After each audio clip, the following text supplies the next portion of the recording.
In today's video, I'm going to teach you how to sort groups in Airtable and order groups in Airtable.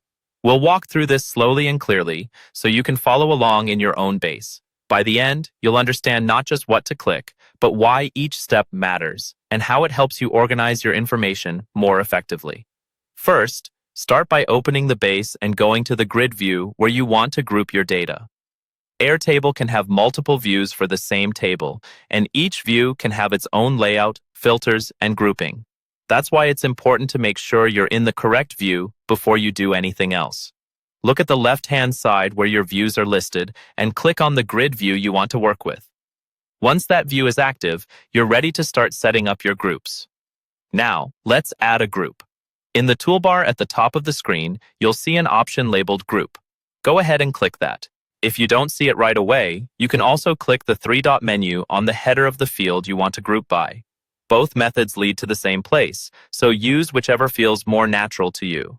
When you click Group, Airtable will show you a list of all the fields in your table. This is where you choose how you want your records to be grouped. For example, you might pick a field like Status if you want to see tasks grouped into categories such as To Do, In Progress, and Done.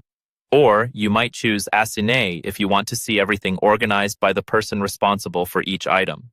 As soon as you select a field, Airtable will automatically reorganize your records into collapsible sections, one for each value in that field. This is the foundation of sorting and ordering groups. Once your records are grouped, you can quickly scan your base, collapse groups you don't need to see right now, and focus only on the sections that matter most. A helpful tip here is to choose fields that truly reflect how you think about your work.